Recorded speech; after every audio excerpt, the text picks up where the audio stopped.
Naglabas na din ng statement si Jaren Factor matapos ng ginawang live ni Jabin Kapinpin kaugnay sa mga sinabi nito kung saan hindi mo ito nanghingi ng sorry o walang narinig na sorry ang kampo ng Kapinpin mula kay Factor. Matatandaang marin itong pinabulaanan ng ina ni Factor. Naglabas nga ito ng screenshot na umano'y mensahe ng kanyang anak para kay JB na kung saan mababasang nanghingi ito ng sorry. Matapos nito, maging si Factor nagsalita na din at sinabing bago umano sana siya husgahan, sana alamin daw muna ng publiko ang pinagdadaanan niya.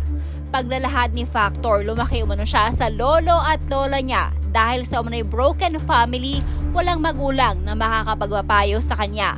Ayon pa kay Factor, kaya daw hindi siya nakapag-sorry ng personal sa Kapinpin ay dahil sa hindi daw siya nagkaroon ng lakas ng loob magpunta sa bahay ng Kapinpin matapos na siya ay paalisin. Kaya nanghingi na lang siya ng sorry through messenger ngunit hindi na nabasa ni Jabin dahil sa umano'y nakarestrict siya. Dagdag pa ni Factor, tanggap umano nito ang kanyang pagkakamali at nagsisisi na daw siya sa nagawa niya. Guys, gusto ko lang sabihin sa inyo to. Bago nyo ako husgahan, alamin nyo muna pinagdaanan ko kung bakit ganito ako. Unang-una, introvert akong tao. Kahit sino nakakakilala sa akin, napakatahimik kong tao. Lumaki ako sa lolo't lola ko. Bata pa lang ako sa kanila na ako lumaki kasi broken family kami. Sobrang hirap lang kasi lumaki ako ng malalayo mga magulang ko. Di ko naranasan na mapayuhan sa personal ng magulang about sa mga ginagawa kong mali kasi malayo sila. Alam ko naman na kaya malayo magulang ko para mapag-aral ako, mapagtapos. Di ko pinagsisisihan yon, pero thankful ako sa lolo't lola ko na napalaki nila ako na may takot sa Diyos at may galang sa kapwa. Sobrang mahiyain akong tao, di ako yung tao na sobrang lakas ng loob. Gawin yung mga bagay na gustong gawin. Eto na nga, gusto kong ipaliwanag sa inyo kung bakit di ako nagpunta sa Kapinpin after nila Kojak daling gamit ko sa bahay kasi ako yung taong napakahina ng loob. Walang lakas ng loob kasi ewan ko, ganun talaga ako. Kaya sa chat ko lang nasabi kay kuya lahat na nagsorry ako pero di niya na nabasa kasi restrict na ako.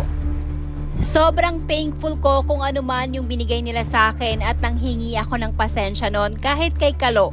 Yun nga, sobrang mahiyain ako. Napag-usapan namin about sa di man lang ako gumawa ng paraan para mag-sorry kasi pagdating talaga kay Kuya Gavin, sobrang mahiyain ako, wala akong lakas ng loob.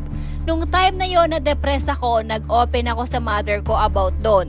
Tinanong niya ako kung gusto ko pang ipagpatuloy yung pag-aaral ko. Ako din nagsabi na mag-stop na ako kasi sobrang wala akong confidence about sa mga naging bagsak ko at naging kasalanan ko na nagawa.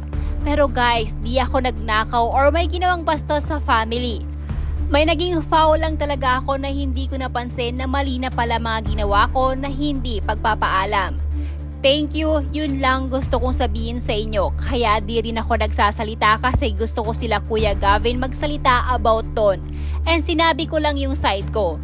Tanggap ko lahat ng mga pagkakamali ko at pinagsisisihan ko na yon. Kaya sobrang nanghihingi ulit ako ng pasensya sa lahat, lalo na kay Kuya Gavin.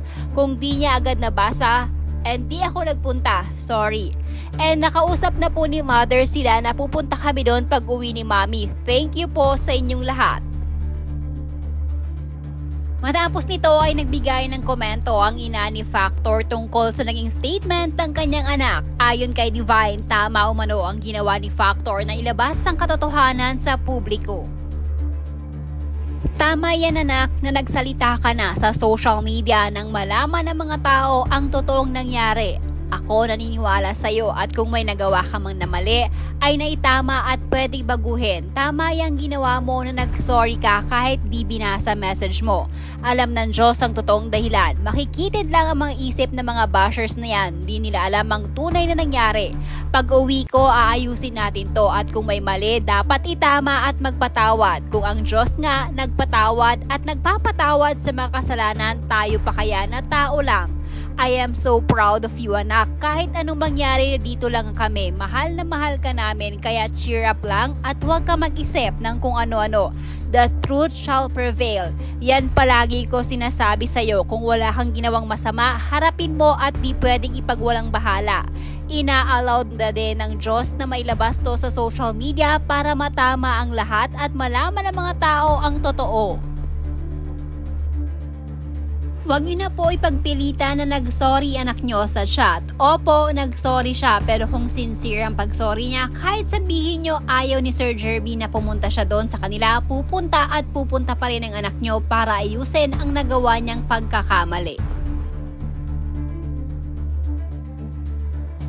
Napakatagal nila hindi binasa chat mo tapos ngayon magsasalita sila. Dapat agad kinausap mami mo kahit sinong magulang magre-react at sana kinausap ka ng personal.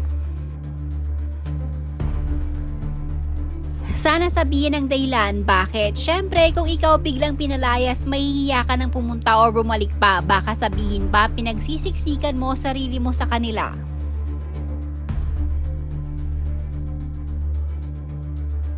Hala, yun pala reason, baka ginawa ni Sir Jabin kaya di niya nabasa, baka restricted niya si Factor. Dapat nagsorry na lang siya ng personal kasi lagi wala talagang inaabangan yung live nila tuwing 6 PM. Sana po makausap niyo siya sis, para po maliwanagan ka kasi idol ko yan siya, masaya dati nung sila-sila pa. Bakit naman i-restrict? Dapat nag-reply siya sa anak ko or sinabi niya na mag-usap sila ng personal, diba? Pero wala, up to now nga di niya sinang message. Kung pinapunta naman niya anak ko, pupuntahan siya at pinapasoli ko pa nga yung motor na binigay niya dahil walang papel at na kay Jabin. Kaya wait nyo pa pag uwi ko at isasama ko anak ko dyan kay Sir Jabin para mapag-usapan kung ano naging problema. Salamat po sa inyo. Natawa naman ako doon sa walang papeles yung motor. By the way, hayaan nyo po yung mga tao ganyan talaga sa social media. Pero I think may malaking kasalanan talaga yung anak mo. Pero try to resolve na lang ng personal yan. Sinagot lang naman talaga ni Sir Jabin yung tanong sa kanya ng mga tao.